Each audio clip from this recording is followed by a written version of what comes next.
Olá, meu povo, graça e a paz do Senhor Jesus.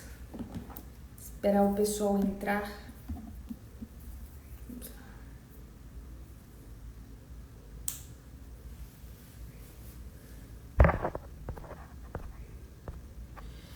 Meus irmãos, paz do Senhor Jesus, muito feliz por vocês estarem aqui. Paz do Senhor Nilson, irmão Jair, Angélica, Alex. Hoje nós vamos ter um estudo abençoado aqui. Não vou me estender até meia-noite, eu prometo. Vai ser em Apocalipse capítulo 2, versículo 1 ao versículo 7. Douglas, Alessandro, bem-vindo, meu povo. Hoje nós vamos estudar um texto muito abençoado. Não sai da live. Vai ser em Apocalipse 2, versículo 1 ao 7. Eu vou deixar a live salva para que depois outras pessoas venham também estudar. Gente, eu tô com a minha Bíblia aqui, a King James, e eu gosto muito dessa versão da King James porque a linguagem dela, eu acho ela uma linguagem de fácil interpretação, como também ela é bem semelhante à linguagem da Almeida Revista Atualizada e da Almeida Corrigida e Fiel. Antes de nós iniciarmos, eu também quero deixar aqui uma indicação desse livro, A Cruz de Cristo. Todo cristão tem que ler esse livro, porque o John Stott, ele preza muito por mostrar a história da cruz, como também como um fato histórico.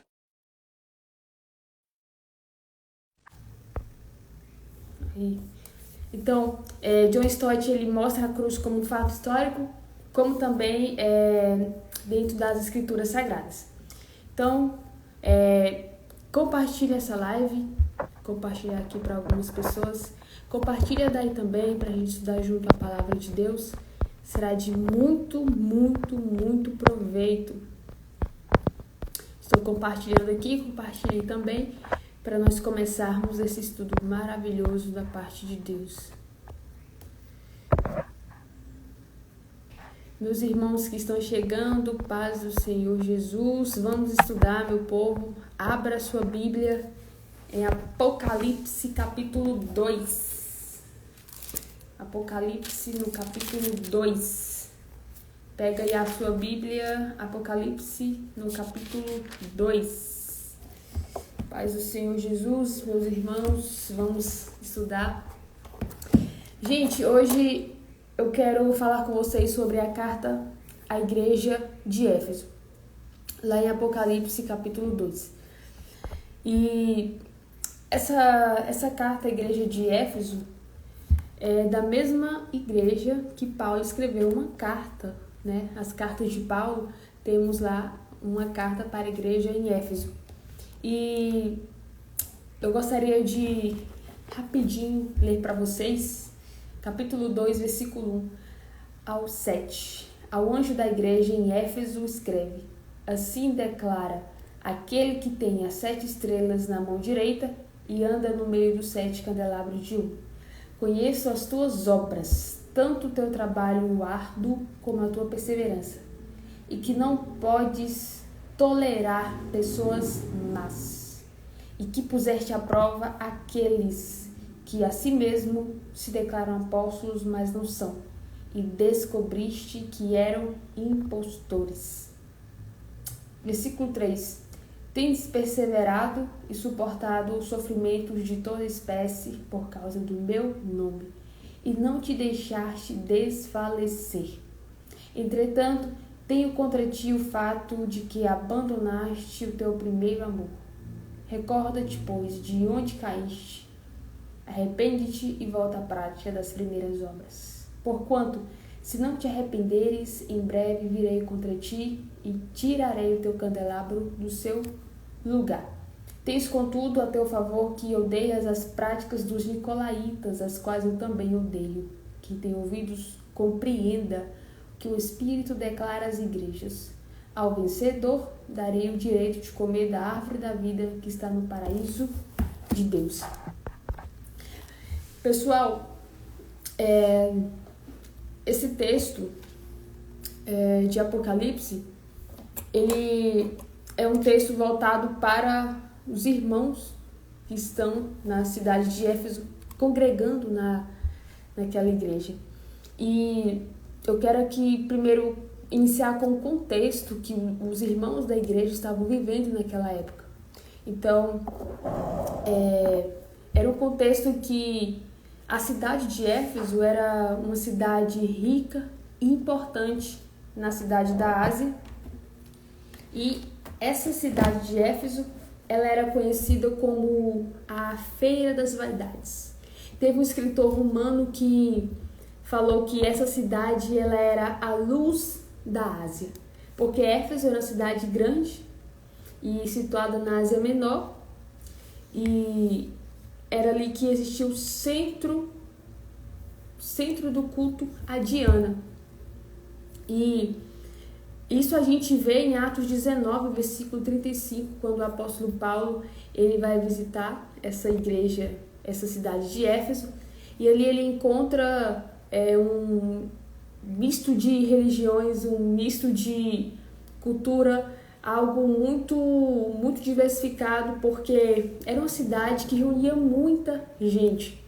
Então, Éfeso era uma cidade mística, era uma cidade cheia de superstição, e Éfeso também era um dos centros do culto ao imperador.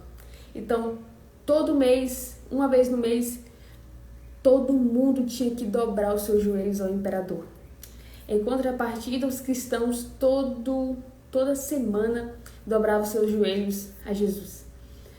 E o fato desse é por isso que João ele foi parar em Patmos, porque ele se recusava a dobrar os seus joelhos a Domiciano. Então, um desses motivos foi que ele foi para Patmos. Então, Éfeso, ela tinha essas três características. Primeiro, uma cidade mística, cheia de superstição, e um dos locais principais para o culto ao imperador. E Paulo visitou essa cidade de Éfeso em uma das suas segundas viagens missionárias. Quando ele visitou essa cidade de Éfeso, ele ficou ali por cerca de 3 anos, isso no ano 52 depois de Cristo. Quando Paulo fica ali por cerca de 3 anos, ali vai acontecer algo revolucionário. E isso em Atos capítulo 19, versículo 1 ao versículo 20. Quando o apóstolo Paulo, ele chega na cidade de Éfeso, ele vai ver alguns discípulos de João, pergunta qual é o batismo que eles tinham, e falaram, a gente tem só de João Batista, e ele ora, e os discípulos recebem o batismo com o Espírito Santo. Depois, alguns filhos de Seva vão querer usar o dom que Paulo tem para expulsar demônios, enfim. E quando o apóstolo começa a pregar na sinagoga, algo interessante acontece, um verdadeiro avivamento acontece naquela cidade. Por quê? Porque as pessoas começam a abandonar tudo que puxa elas para o mundo. Começam a abandonar todas as suas práticas abomináveis, tudo aquilo que Deus reprova. Os moradores de Éfeso começam a abandonar por causa do Evangelho. Isso é um verdadeiro avivamento. Quando as pessoas voltam-se para Deus, arrependem-se para que venham adorar somente a Deus e o seu coração venha se voltar apenas para Deus. Então, as pessoas, elas abandonam o ocultismo, abandonam seus livros mágicos e o Evangelho vai se espalhando. Quando o apóstolo Paulo está na sua primeira prisão em Roma, ele vai escrever uma carta para a igreja de Éfeso. E esta carta que Paulo vai escrever é em forma de gratidão, porque a igreja ela tem um amor. Então o apóstolo Paulo ele vai escrever essa carta para os irmãos de Éfeso, agradecendo pelo amor que une aquela igreja. E ele está na prisão e mesmo assim escreve essa carta a Éfeso. E um detalhe importante é que Paulo está na sua primeira prisão em Roma, quando ele vai escrever a carta aos irmãos de Éfeso. Éfeso, meus queridos, é uma cidade grande, com uma igreja composta de cristãos que perseveram na obra de Deus, que tem a doutrina no seu coração. E nesta igreja existe um discípulo de Paulo, que é o discípulo que consideramos o mais capaz, equilibrado, preparado, que tem um testemunho desde mais novo. É Timóteo. Timóteo vai ser encomendado por Paulo para ser o pastor da igreja de Éfeso. E era uma igreja com muitos membros, era uma igreja que a doutrina teológica era bem preparada. E é Timóteo que vai ser o pastor dessa igreja. Porém, mais tarde, até mesmo o apóstolo João, ele foi o pastor da igreja de Éfeso. E quando essa carta ela vai ser escrita em Apocalipse, é 40 anos depois do pastoreio de João. E olha que interessante. Essa carta, irmãos, ela é enviada. João está em Patmos, domingo, e Jesus aparece. Quando Jesus aparece para João, é o Cristo glorificado. E João, ele havia visto Jesus chorando na cruz, havia visto Jesus clamando na cruz, todo ensanguentado na cruz, com a coroa de espinhos na cruz. E agora ele vai ver o Cristo glorificado, com cabelos brancos como a neve, com olhos como chama de fogo, com pés como bronze, e no seu peito tem um cinto sacerdotal, e na sua boca sai uma espada afiada. É o Cristo glorificado. E quando João ele vai ver essa revelação de Jesus, a Bíblia diz em Apocalipse, no capítulo 1, versículo 12: Voltei-me para ver quem falava comigo. Quando voltei, vi 7 candelabros, ou candeeiros. Esses 7 candelabros, ou 7 candeeiros, é a igreja. Por que Jesus aparece para João, mas primeiro ele vê a igreja? Porque é através da igreja que o homem, a mulher, vai enxergar Jesus. Anotou isso aí, gente? É através da igreja que o homem, a mulher, vai enxergar Jesus. Pega o papel, pegue a caneta, porque isso aqui vai ser muito, muito forte mesmo. Deixa eu beber meu café. E o interessante é observar também nesse texto de Apocalipse capítulo 2, é que Jesus não encontrou ninguém para se apresentar e usar uma mensagem para a vida dessa pessoa e essa pessoa passar para os irmãos da igreja de Éfeso. Não encontrou ninguém. Sabe quando tem uma igreja composta de pessoas que Jesus não usa ninguém de lá para falar com a própria igreja? Tem que ser alguém de fora. Então assim foi João. João está em Patmos e Jesus vai em Patmos, numa ilha abandonada, onde João estava na condição de um mendigo, para falar com João. Escreve uma carta para a igreja de Éfeso. Então ele não encontrou ninguém dentro da igreja por meio do qual poderia passar a sua mensagem. Então dentro dessa igreja, o Senhor Jesus não encontrou ninguém. Então ele vai escrever uma carta e essa carta João vai enviar para a igreja de Éfeso. E por isso que João escreve no capítulo 1, versículo 3, bem-aventurado aquele que lê, bem-aventurado aquele que ouve. O pastor, quando recebia a carta, ele iria ler para a igreja. Ele teria que ser fiel à leitura. E os irmãos teriam que ouvir esta mensagem. Então, imagine o pastor recebendo esta mensagem ao pastor da igreja de Éfeso. E ele lê aquela carta e lê para os irmãos. E, gente, seria assustador se hoje, na sua igreja, chegasse uma mensagem de Deus enviada por alguém para falar a esta igreja: você é perseverante, você tem doutrina, mas você não tem primeiro amor. Imagina o susto de muitos cristãos. Gente, tem cristão que não está preparado para uma mensagem dessa, como a igreja de Éfeso. Tem cristão que, se Jesus falar para ele, arrepende, volta ao primeiro amor, é capaz de até abandonar os caminhos de Deus, porque, infelizmente, tem muita gente que não está na igreja com o propósito de arrependimento e de frutos de arrependimento e de morar nos céus. Mas o que eles estão buscando é apenas o reino terreno, as heranças da terra, os tronos da terra, as posições de glória da terra. Então, essa carta que Jesus vai enviar à igreja de Éfeso, primeiramente, Jesus está presente na igreja. Porque o que diz o versículo 1? Ele anda no meio da igreja. Jesus está presente na igreja, versículo 1. O fato de Jesus estar presente na igreja, andar no meio da igreja, é a maior necessidade da igreja. Jesus, ele não apenas está entre a igreja, mas ele está andando no meio da igreja. E a maior necessidade das igrejas de hoje é Jesus dentro delas. E, infelizmente, em alguns locais tem-se espaço para tudo, mas não se tem espaço para Jesus. Momentos de louvor, o culto inteiro, e não se tem momento para a palavra de Deus, que é a única que transforma.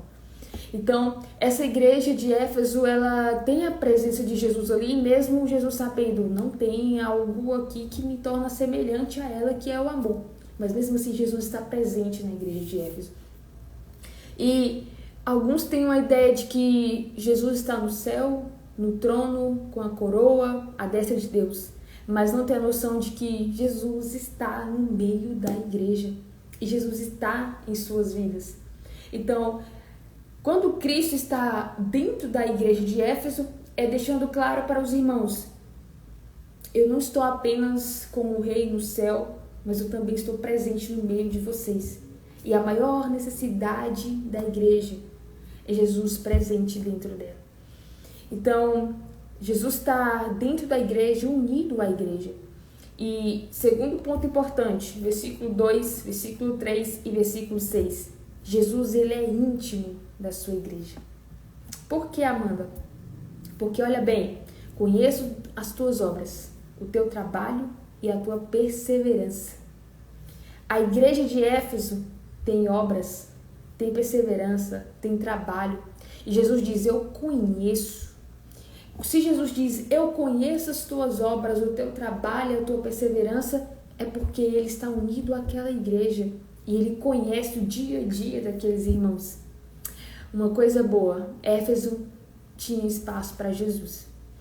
E essa igreja, meus irmãos, ela tinha 3 virtudes. Anote aí, pegue o papel, pegue a caneta. Essa igreja, ela tinha 3 virtudes. E por favor, gente, compartilhe essa live. Imagine quantas pessoas poderiam ser alcançadas com essa palavra.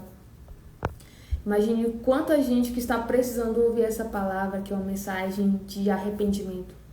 Essa igreja de Éfeso, ela tem 3 virtudes. Primeira, era uma igreja fiel na doutrina. Versículo 2 e versículo 3 e versículo 6. Era uma igreja fiel na doutrina.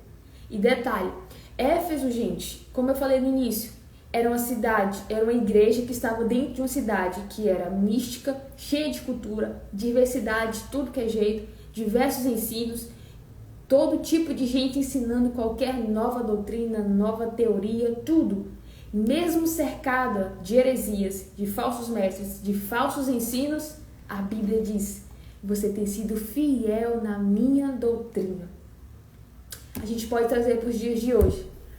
Estamos cercados de informações, de falsos ensinos, de falsos profetas. Mas tem muita gente que tem sido fiel à palavra de Deus. Eu quero até te perguntar nessa live, você tem sido fiel à doutrina de Cristo, mesmo em meio a uma rede de informações, uma rede de teorias, coisas novas que têm surgido, você tem sido fiel, você não tem abandonado a palavra? Porque, gente, infelizmente, eu conheço algumas pessoas que abandonaram o evangelho, a doutrina de Cristo, por outros ensinos, que sabemos que não é verídico. Mas você tem sido fiel na doutrina de Cristo? E a igreja de Éfeso, mesmo cercada por heresias, falsos ensinos, ela tem sido fiel, porque a palavra estava enraizada no coração. A palavra de Deus estava enraizada no coração, por isso aquela igreja continuava fiel.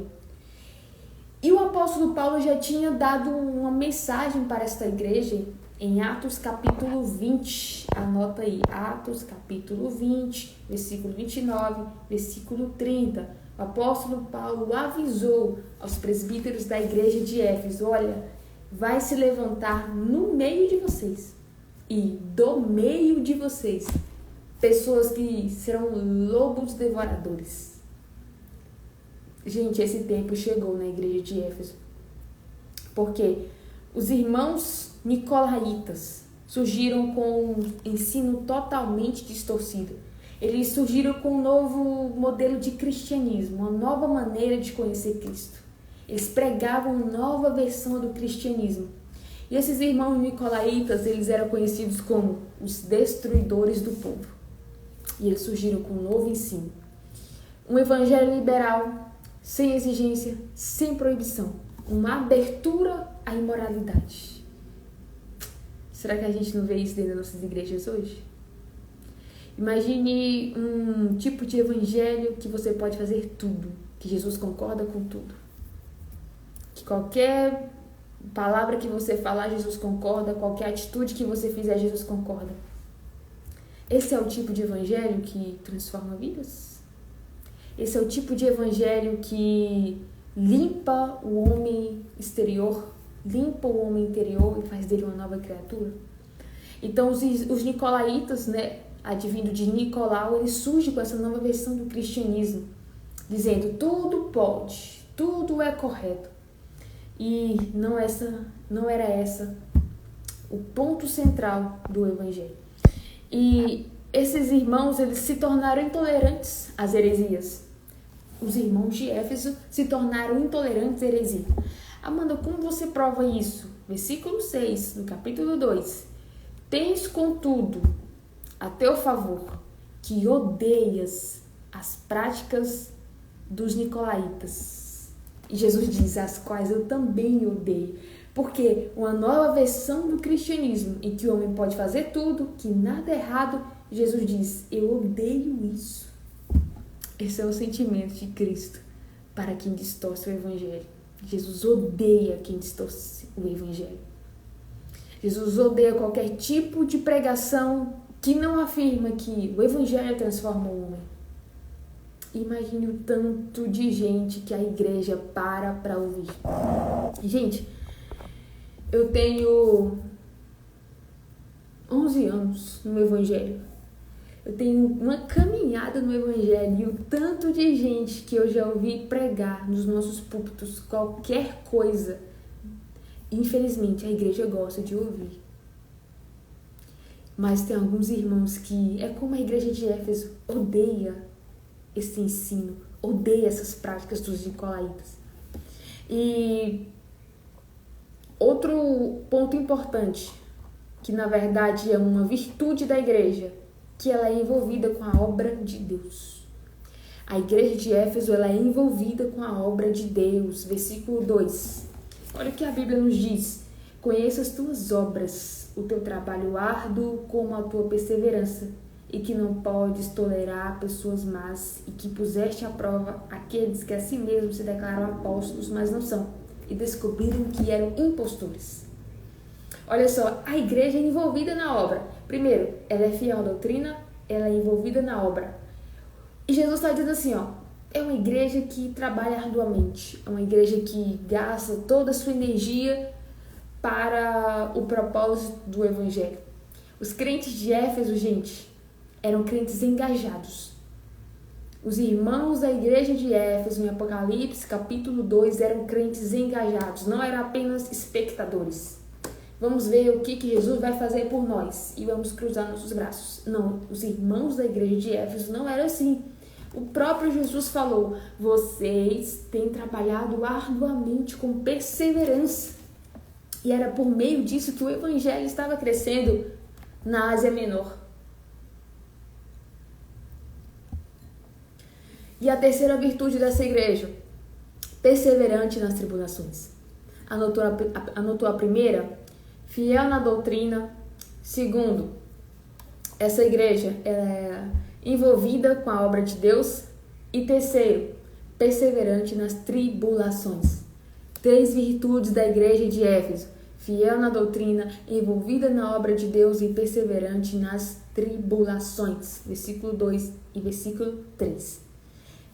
Para explicar essa terceira virtude, perseverante nas tribulações, versículo 2 e versículo 3. Em Éfeso, como eu falei no início, ficava o maior centro de culto ao imperador. Gente, ser crente em Éfeso não era fácil. Ser crente nesse mundo de hoje é fácil? Quem acha que é fácil? Responde aí. É fácil ou não é fácil? Ser crente nesse mundo de hoje é fácil? Vou responder. Não. Eu não acho fácil. Ser crente nesse mundo de hoje é fácil? Quem acha fácil? É um desafio.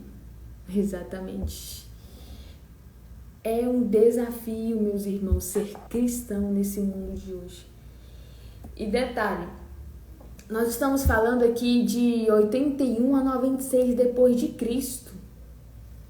Trazendo para hoje, 1900 e tantos anos depois. Olha só, não mudou muita coisa, gente. E como os irmãos estavam na cidade, em que o centro daquela cidade tinha uma cultura, tem que adorar o imperador. Ser crente lá não era fácil. E, infelizmente, gente, muitos cristãos naquela época estavam sendo mortos por não adorar o imperador. Existia um culto ao imperador. Todo mundo tinha que dobrar os seus joelhos a César.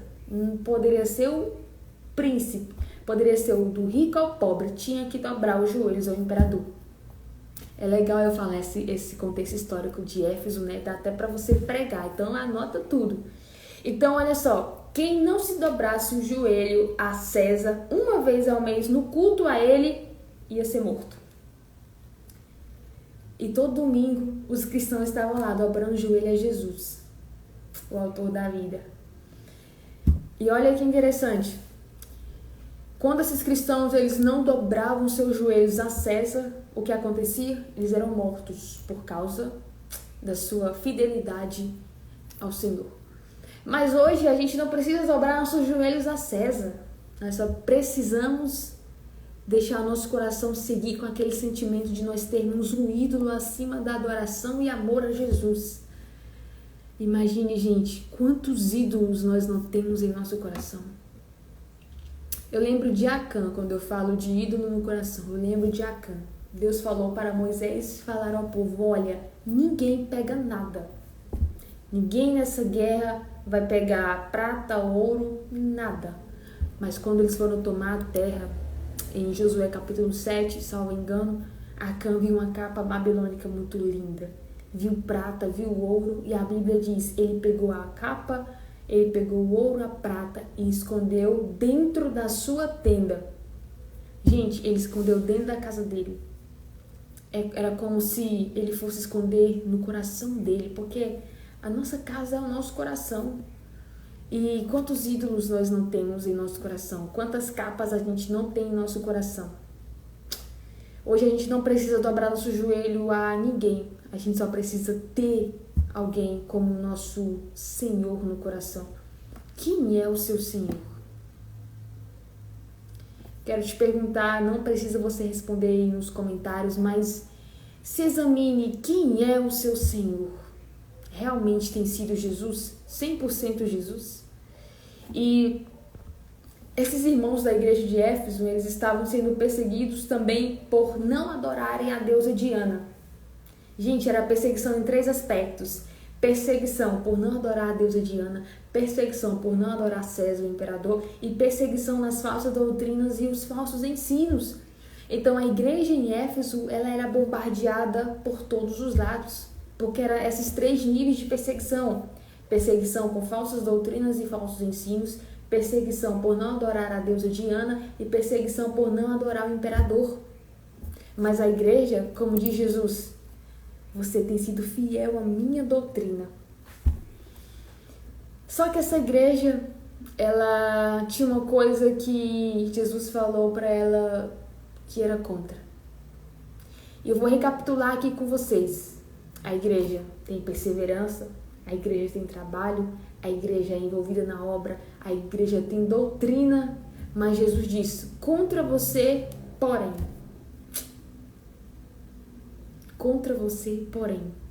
você abandonou o seu primeiro amor.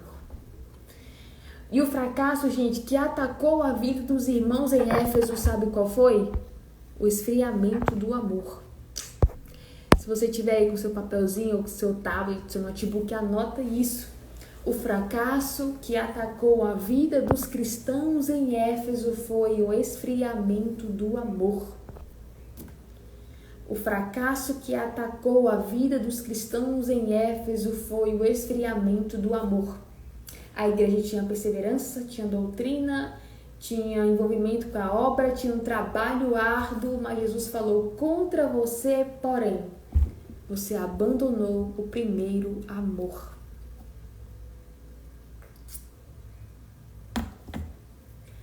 E, gente, olha só. Éfeso abandonou algo que deixava ela semelhante a Jesus. Sabe o que foi? O amor. A igreja em Éfeso abandonou algo que deixava ela ser semelhante a Jesus. Era o amor. Anota isso também. Éfeso abandonou algo que fazia dela ser semelhante a Jesus. O amor. E o amor, meus queridos, é a marca do cristão. A marca do cristão é o amor. O amor é a marca do discípulo de Cristo. Baseado em João 13, versículo 34 ao versículo 35. Anotaram? O amor é a marca do discípulo cristão. E a igreja de Éfeso perdeu isso. Sem amor, gente, anota isso também. Sem amor, nosso conhecimento, nossos dons, nosso serviço, nosso talento, sabe o que ele tem, gente? Não tem nenhum valor. Sem o amor, o seu dom, o seu ministério, o seu talento, o seu serviço na obra de Deus não tem nenhum valor. Porque o Senhor Deus, ele não está tão interessado no que você faz como quem você é com ele. E tem uma frase que a gente ouve muito. Deus não está tão interessado no seu trabalho quanto em como você está interessado nele. Deus está muito interessado mais em você do que no seu trabalho que você faz para ele. E olha que interessante. Essa igreja, ela era fiel à doutrina. Então, ela examinava as falsas doutrinas. Porque para eu saber o que é verídico, eu tenho que conhecer aquilo que eu, às vezes, estou em dúvida se é ou não. Né? Quem concorda, respira. Então, para a igreja de Éfeso saber se tal doutrina, tal ensino era verdadeiro ou não, ela tinha que conhecer, examinar os ensinos, as doutrinas. Gente, ela fazia isso, mas ela não examinava a si mesma. Por isso que ela perdeu o primeiro amor e não sentiu. Igual Sansão. Sansão falou, vou de novo, vou lutar, vou vencer porque o Espírito Santo é comigo. Só que a Bíblia diz, não sabia ele que o Espírito Santo já se tinha retirado da vida dele. A pior coisa da vida de um cristão é pensar, Deus está comigo, o Espírito Santo está comigo, quando na verdade o Espírito Santo não está. E essa igreja de Éfeso, ela examinava as doutrinas, os ensinos, mas não examinava a si mesma. Por isso ela nem percebeu que o amor esfriou. Só que, gente, mesmo a igreja sendo desse jeito, Jesus não virou as costas para ela. Jesus não vira as costas para nós. Mesmo quando nós somos falhos, pecadores, destituídos da glória de Deus, quando nós abandonamos a presença de Deus por nossos desejos, nossas vontades desenfreadas, Jesus não nos abandona. Jesus poderia virar as costas para esta igreja? Poderia. Mas sabe o que ele fez? Ele foi até João, falou, João, escreve uma carta, envia para aquela igreja, porque eu quero falar com aquela igreja, porque ela tem que retornar ao amor. Aquilo que torna ela semelhante a mim. Então, gente, Jesus oferece à igreja de Éfeso uma chance de recomeço. E quando a gente vê isso, né, Jesus, Deus, oferecendo uma chance ao homem e à mulher, gente, isso é a graça de Deus. Meu Deus do céu. O amor de Cristo nos constrange. Quem é? A igreja decepcionou Jesus. Faz tudo pra mim, mas não tem amor comigo. Jesus não abandona ela.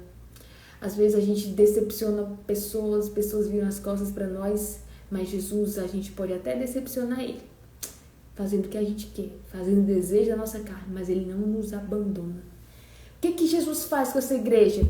Jesus chama a igreja de Éfeso para o arrependimento. Anota aí. Jesus chama a igreja de Éfeso para o arrependimento. Versículo 5. Recorda-te de onde caíste. Por que Jesus fala isso? Porque Jesus quer restaurar a igreja. Então Jesus oferece arrependimento no versículo 5. E olha que interessante. Jesus diz assim, ó, recorda, lembra de onde tu caíste. Jesus não falou em que situação, mas de onde. E em seguida, Jesus vai dizer, arrepende-te. Arrependimento, meu povo, não é emoção, é decisão. O filho pródigo, ele começou o seu caminho de restauração, sabe quando? Quando ele se lembrou da casa do pai.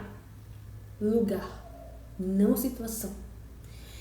E o filho pródigo, ele não só se lembrou, mas ele voltou para a casa do pai.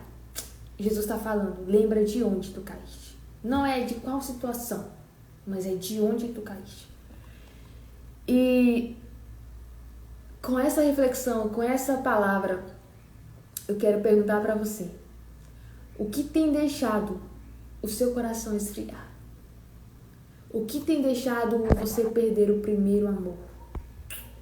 O que tem deixado o seu coração tão congelado ao ponto de você não ter mais amor pela palavra, ao ponto de você não ter mais amor por oração, amor em servir a Deus? O que tem te esfriado? Sabe qual é a palavra que eu tenho para você? Arrepende-se. Mude a sua mentalidade, volte-se para Deus. É essa a palavra de Jesus.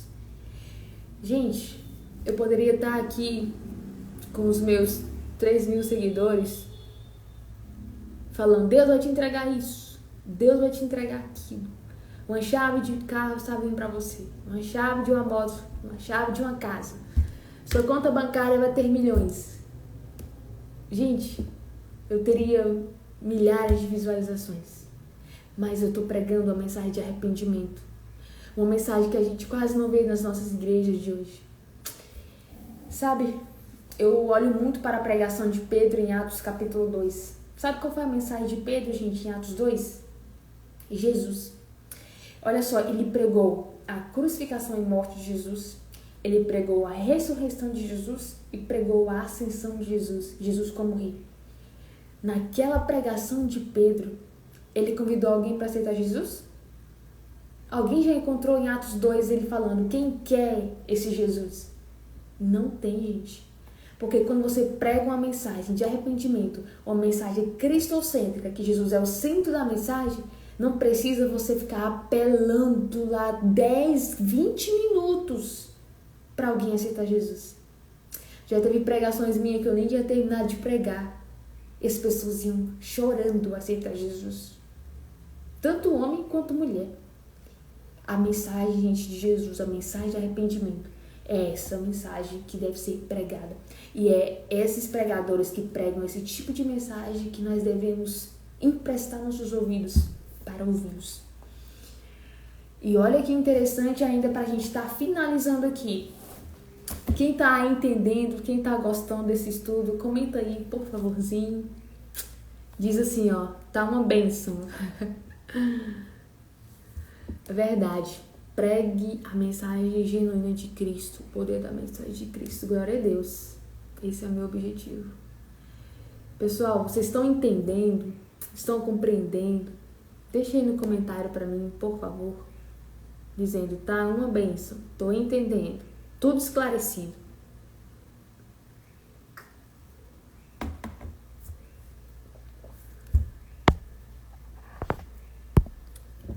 Então, continuando. Quando Jesus ele vai dizer para essa igreja se arrepender, Jesus não quer só arrependimento. Jesus não quer o arrependimento e depois arrependimento de novo. Sabe o que Jesus quer, meu povo? Arrependimento e frutos de arrependimento. Foi isso a mensagem de João Batista.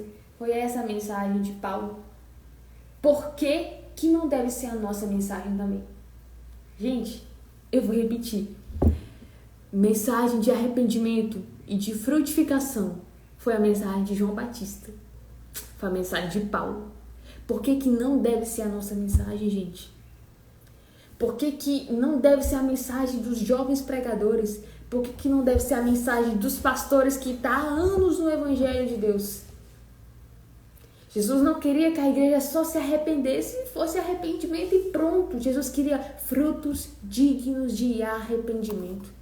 Foi isso que João Batista falou para os irmãos lá de Jerusalém que iam ouvir ele pregar. Produzam frutos dignos de arrependimento. Atos 22, Paulo também falou isso.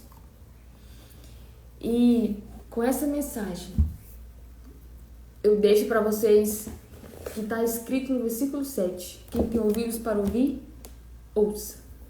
Quem tem ouvidos para ouvir, se arrepender e praticar o amor, ouça. Concluindo, versículo 7. Ao vencedor darei o direito de comer da árvore da vida que está no paraíso de Deus. Gente, o arrependimento me dá entrada ao paraíso. Mas o não arrependimento, mas a permanência na condição que você está, te priva da entrada no paraíso de Deus.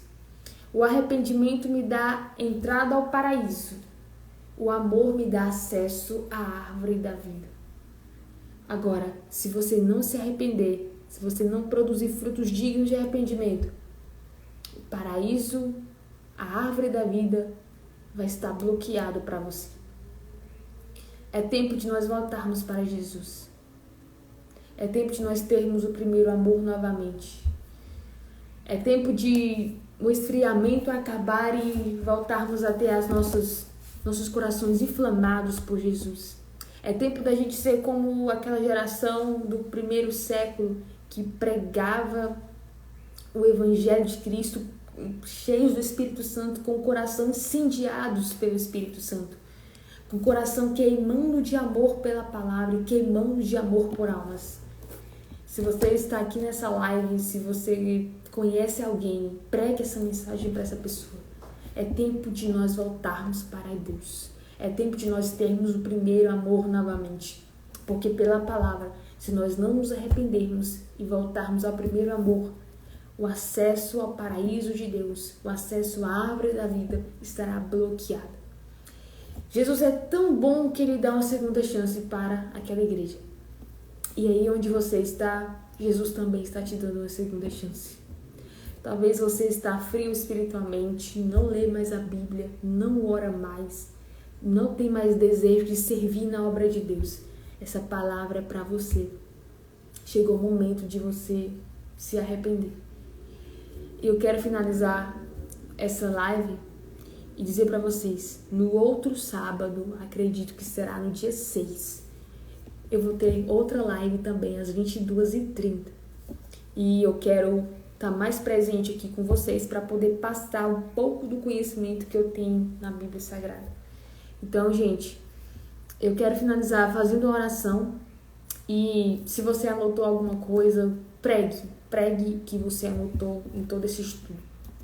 Então, onde você estiver, oramos ao Senhor. Pai, nós te damos graças, Senhor, por esta oportunidade. Jesus, obrigada pela tua palavra. Senhor, obrigada pela tua misericórdia, pela tua graça que nos alcança todos os dias. Deus, eu apresento a Ti o meu coração, os meus pensamentos, a minha vida, o meu caminho. Senhor, me perdoe. Perdoe esse irmão, essa irmã que às vezes não tem mais força, Senhor, para te buscar, para orar, para estudar a tua palavra, para viver aquilo que o Senhor tem para ele, tem para ela, e o amor se esfriou. Pai, que nessa noite o Senhor venha inflamar o coração de amor pela tua palavra, inflamar o coração de amor pela tua presença, pela oração, pelo reino, que venhamos viver o propósito. Que venhamos, Deus amado, ser incendiados pelo Espírito Santo. Que toda frieza, Senhor, venha cair por terra. E que o amor, que o fogo do teu Espírito venha ressurgir em nossos corações e em nossas vidas. Em nome de Jesus. Amém, meus irmãos. Deus abençoe. Anota aí, dia 6/1/2024. Se Jesus não voltar, às 22h30, nós estaremos aqui novamente. Amém? Vou deixar a live salva, vocês compartilham depois no story de vocês, porque, gente, uma palavra dessa é para muita gente ser edificada. Deus abençoe em nome de Jesus.